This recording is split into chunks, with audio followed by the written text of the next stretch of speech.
Just a Zulu man. US strike Nigeria explained. So with the US going around striking countries, let's see what will happen in Nigeria.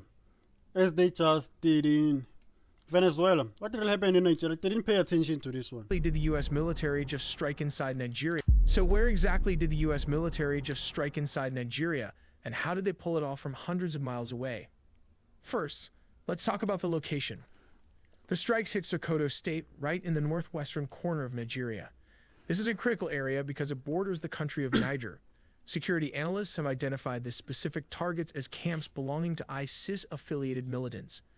These are likely Islamic State, Sahel Province, or a locally affiliated group known as La Kerala. But why here?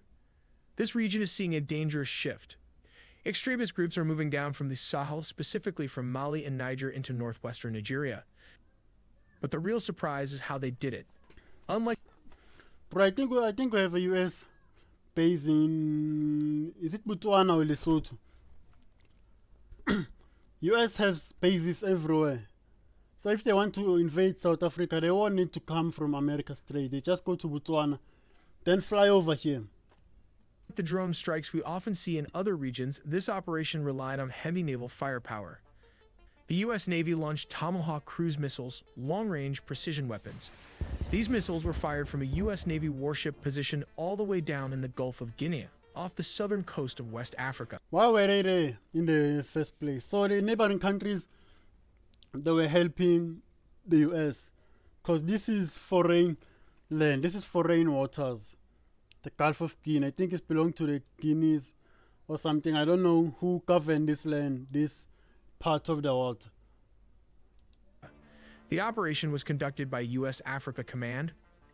Crucially, both the Pentagon and the Nigerian Foreign Ministry confirmed that these strikes were carried out with the approval and intelligence support of the Nigerian government.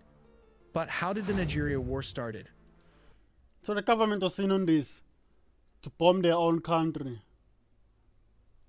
I don't think that is true, but the Nigerian has police officers, has military. They can just send their military there to arrest whoever is them. There's something the US want from Nigeria. We have to see what is it. To understand this, we have to look at how this country is divided into Muslim and Christian. The northern part of Nigeria is I don't know why you have to have This country is divided into division. Muslim and Christian.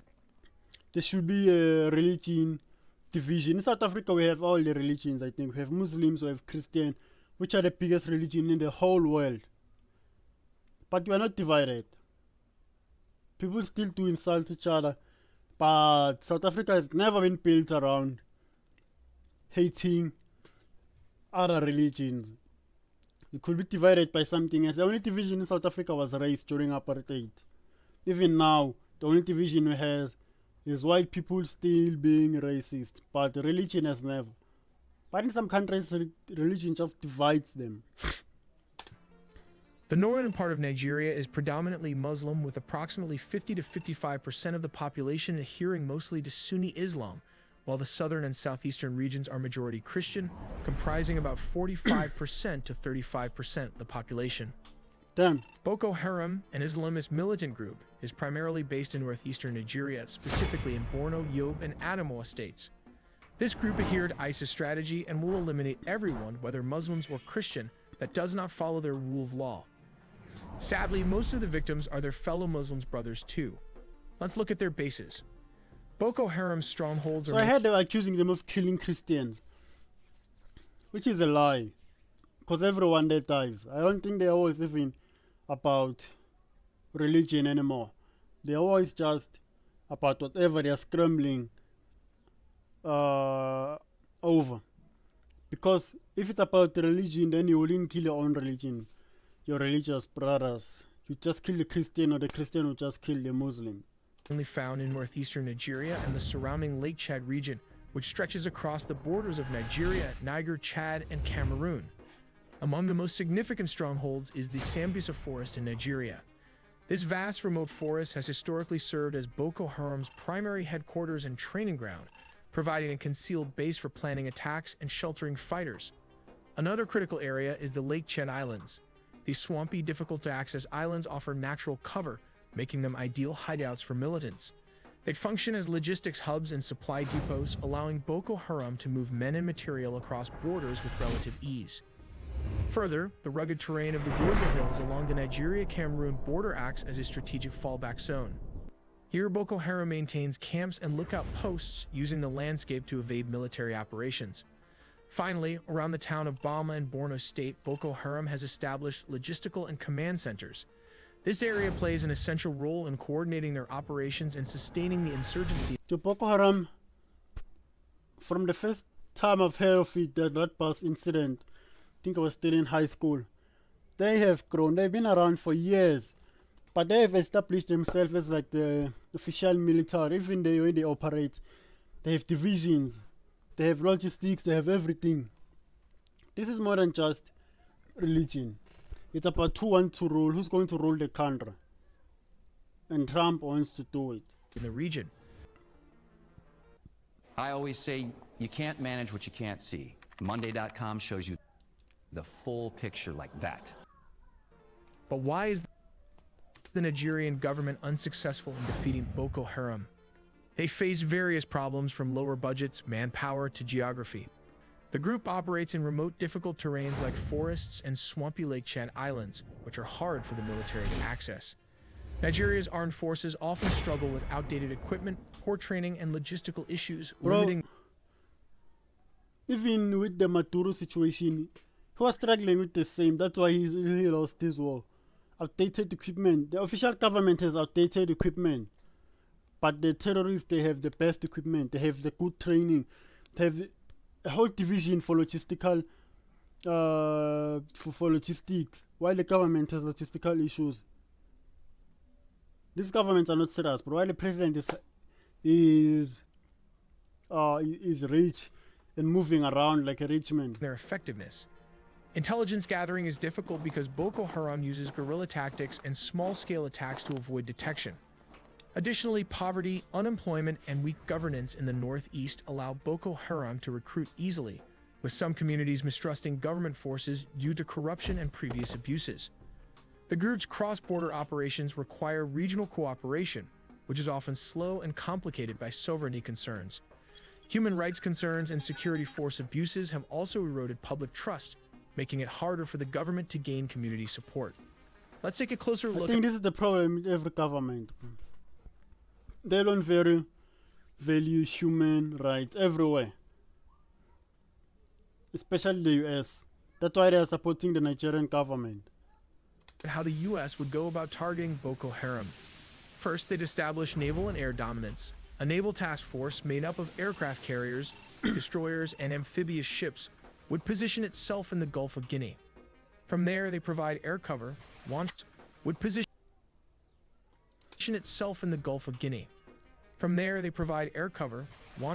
strikes, and be ready to quickly deploy troops wherever they're needed. Next comes intelligence gathering.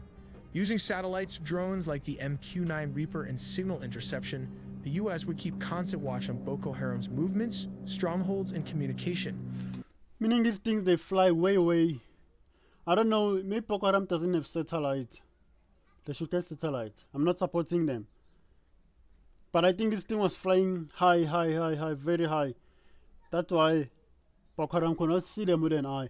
Also, they don't have satellite. If the government said, yeah, go and bomb them, so the government did see this on their satellite and just decided to ignore them because they are in on it. Giving commanders real-time awareness of the battlefield. They'd also work closely with Nigeria and neighboring countries to coordinate security along borders. Oh, so Chad and Niger was in on this.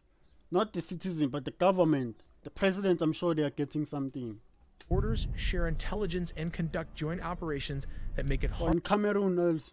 Harder for Boko Haram fighters to slip across borders.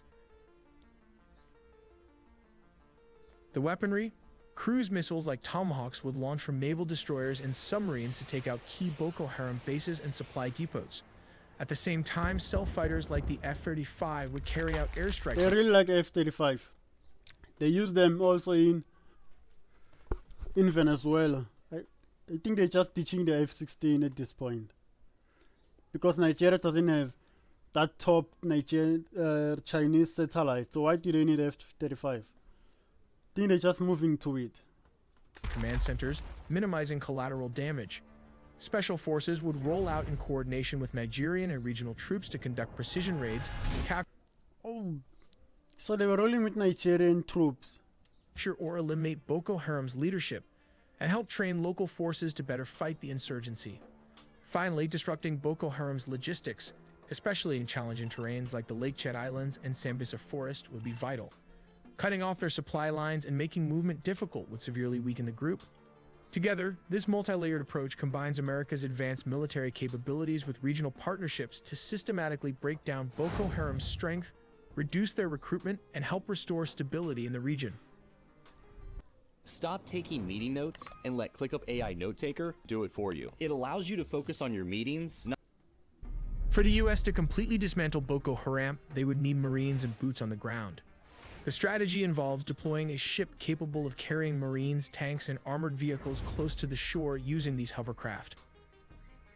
These hovercraft traverse water, beaches, and difficult terrain, delivering troops where traditional landing craft or aircraft can't go. Marines then secure beachheads and push inland to clear urban areas and complex battlefields, missions impossible without boots on the ground. The strength of amphibious forces lies in their seamless integration of ground troops, tanks, helicopters, and F-35 fighters, working together to suppress enemy resistance and maintain momentum. Hovercraft add tactical flexibility by bypassing coastal barriers and carrying heavy vehicles air transport can't handle, allowing forces to strike where the enemy least expects. Once ashore, These things, amphibious forces I've seen these things in movies. I don't know they can carry tanks on them. So they are also being carried, and they're also carrying tanks. The tanks are carrying troops. Damn, they're so powerful. Operations backed by naval gunfire and air support, stabilizing captured areas and protecting civilians. Their operations follow a disciplined rhythm, planning, embarkation, rehearsal, movement, and swift action, transforming sea power into lasting ground control. While aircraft carriers dominate the skies, amphibious warships bridge the gap from sea to land, turning devastating airstrikes into actual control and enduring influence. Only with this combined capability can true victory and peace be achieved. But the brute force multiplier of these hovercraft, let's take a look at how they change the tide of the battlefield. U.S. Navy hovercraft, specifically the landing craft Air Cushion, and its upgraded... Bro, these things, they can carry up to 6. These hovercrafts, they can carry up to 6 tanks on them. Imagine how strong they are. Counterpart, the ship-to-shore connector, revolutionize amphibious warfare with their speed and versatility. These hovercraft can travel at speeds over 40 knots, about 46 miles per hour, far quicker than traditional landing craft, drastically reducing transit time from warship to shore. Their unique air cushion design allows them to glide seamlessly over water, beaches, marshes, ice, and difficult terrain, places where conventional boats cannot operate. Oh, and they deflate as well on land. I think they have wheels to go back. I think they're amphibians. They go back to the water and they inflate again. This ability opens access to roughly 70 to 80% of the world's shorelines, vastly expanding potential landing zones beyond the limited 17% reachable by older landing craft. Hovercraft can carry a 60 to 75 ton payload, enough for one M1 Abrams tank or multiple armored vehicles and several dozen troops, making them invaluable for rapid deployment of heavy forces ashore. Their capability to bypass natural obstacles like reefs, mines, and mudflats ensures... I still need to search more about this, bro.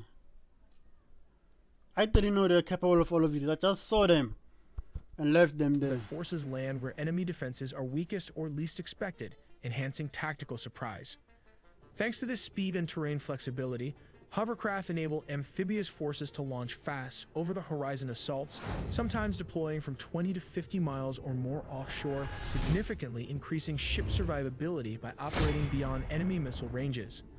Operations using hovercraft change the battlefield by allowing swift buildup and sustainment of combat power ashore, combined with naval gunfire and air support, maintaining momentum and overwhelming the enemy before defenses can react.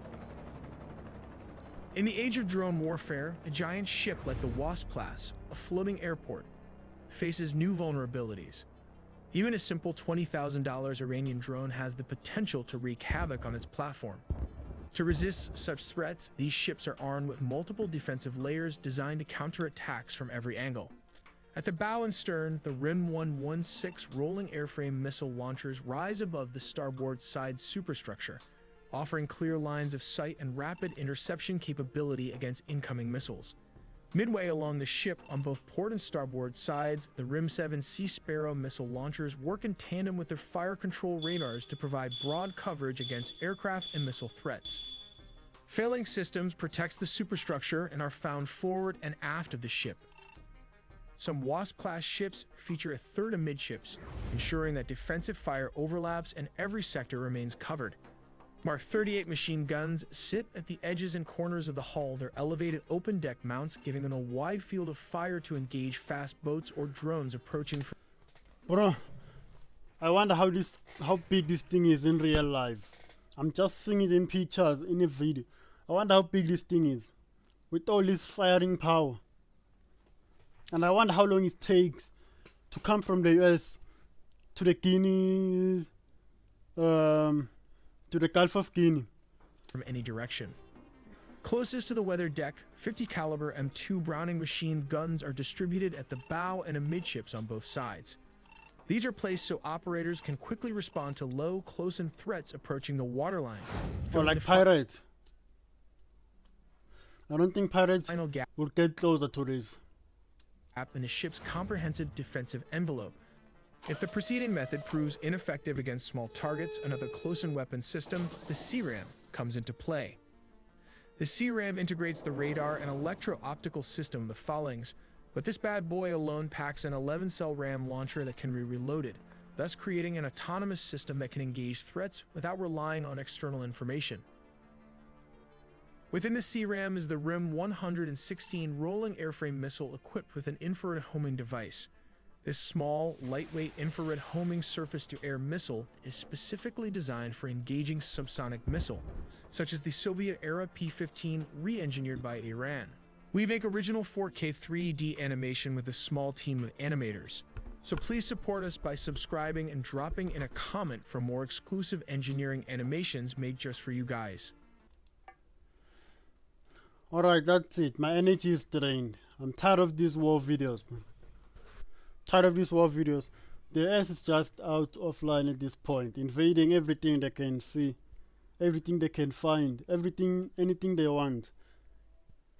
I wonder who's their next target, because they have 5 countries that they have named. We're going to have to see about that.